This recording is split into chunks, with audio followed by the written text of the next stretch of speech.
कुछ लोग न्याय की बात कर रहे हैं। जस्टिस टू हुम, किसको न्याय देने की बात कर रहे हैं? एक हाल में आपने घटना पढ़ी होगी, तालिबान के एक धड़े का एक कमांडर,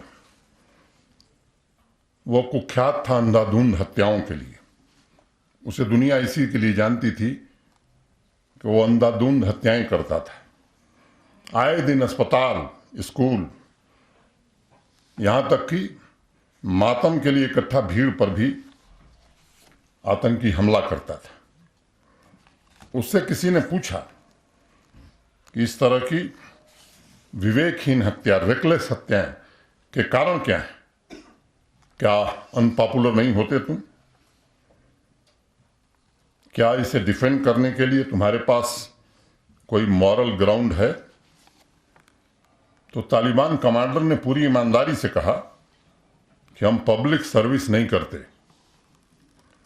न हम आम नागरिकों को पानी बिजली दे सकते हैं, न ही सड़क, स्कूल, अस्पताल दे सकते हैं। हम लोगों को मात्र सुरक्षा की भावना, सेंस ऑफ सिक्योरिटी दे सकते हैं। लेकिन हम यह सेंस ऑफ सिक्योरिटी कैसे दे सकते हैं? जब तक हम लोगों में इनसिक्योरिटी नहीं पैदा करेंगे, तब तक सिक्योरिटी की भावना कैसे आएगी? और तालिबान कमांडर दरअसल ये कहना चाहता था कि आम आदमी और प्रशासन दोनों को ये महसूस होना चाहिए कि जब तक तालिबान का शासन स्थापित नहीं होगा, तब तक न तो आम आदमी और न ही प्रशासन शांतिपूर्वक रह सकता है। जहां तक मैंने जिक्र किया, भी 3 दिन के अंदर ये घटनाएं हुई हैं, इस निर्मम हत्या का सवाल है। मैं उन आंकड़ों को दोहराऊं जो लोग ये बयान दे रहे हैं, तो कालिक कम पड़ जाएगी उनके चेहरे पर पोतने के लिए। लेकिन आज जिक्र करना मैं जरूरी समझता हूं कि जिन लोगों ने इस सूबे को लंबे समय तक चलाया है, ये लोगों को ध्यान रहना चाहिए कि 1998 इसी गांदरबल में, बंधामा में 26 कश्मीरी हिंदुओं की हत्या हुई थी। कौन था उस समय? 1998 में प्राणकोट, उधमपुर में 26 लोग मारे गए थे। 1998 में ही चपनारी डोडा में 25 लोग मारे गए। 2000 में चटी सिंहपुरा में 35 सिखों की हत्या हो गई थी।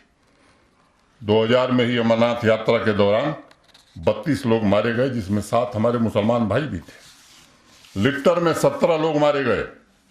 कासिम नगर में अनेक लोग मारे गए। एक एक घटनाओं का मैं जिक्र करूं। सवाल उठाया जा रहा है कि 370 हटने के बाद कहा गया था कि आतंकवाद समाप्त हो जाएगा।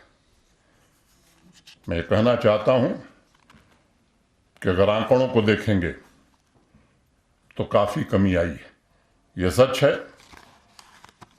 कि कुछ निर्दोष लोगों की हत्या हुई है, लेकिन यह भी सच है कि जो इकोसिस्टम लंबे समय से बनाया गया था और जानबूझ करके बनाया गया था, चाहे वो व्यापार में हो, सरकारी तंत्र में हो, उसको खत्म करने की हर पुरजोर कोशिश हो रही। और एक बात मैं और कहूंगा, जो कई बार मैं दोहरा चुका हूं, प्रशासन का एक ही मंत्र है कि बेगुनाह को छेड़ो मत और गुनहगार को छोड़ो मत। मुझे इस बात का संतोष है कि पिछले 2-2.5 वर्षों में किसी भी एक बेगुनाह आदमी की जान पुलिस या सुरक्षा बलों की गोली से नहीं गई। अगर कहीं संदेह पैदा हुआ है तो उस पर जो सख्त से सख्त कार्रवाई हो सकती थी वो करने की कोशिश की गई। अगर मैं आंकड़े बताऊंगा तो लोगों के होश उड़ जाएंगे। अगर मैं प्रतिशत की बात करूं, 2016 से 19 से 2019 से 22 के बीच तो लगभग आंकड़े आधे हो गए। लेकिन लोगों की अपेक्षा हमसे दूसरी है, ये मैं इस बात को जानता हूं, क्योंकि देश में एक ऐसा प्रधानमंत्री है जिस पर पूरी दुनिया और पूरे देश को भरोसा है। एक छोटी घटना भी लोगों को दहलाती है, लोगों की अपेक्षा यह है कि वे भी घटना नहीं होनी चाहिए। आतंकी संगठनों के सरपरस्तों को मुंहतोड़ जवाब दिया जा रहा है। इंटेलिजेंस बेस्ड ऑपरेशंस की संख्या बढ़ी है। इकोसिस्टम किस तरह से समाप्त हो इसकी कोशिश की जा रही है। और मैंने कहा पहले आपसे कि अब दूसरे देश के इशारे पर जम्मू कश्मीर में बंदी नहीं होती है। स्कूल में बच्चे पढ़ाई करते हैं, किसी की दुकान और किसी का बिजनेस प्रतिष्ठान अब कोई जबरदस्ती जम्मू कश्मीर में बंद नहीं करा सकता। आम आदमी अमन चैन से रोजी रोटी कमाए, इसकी व्यवस्था करने में हम सफल हुए हैं। टेरर फंडिंग और रिक्रूटमेंट पर काफी हद तक अंकुश लगा है।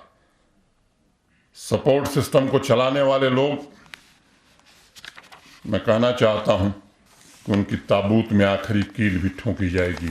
और जब तक अमन चैन नहीं आएगा, मैं आपको भरोसा देना चाहता हूं कि एक व्यक्ति की भी जान जाती। मैं जानता हूं इस बात को कि मौत का कोई मुआवजा नहीं होता है।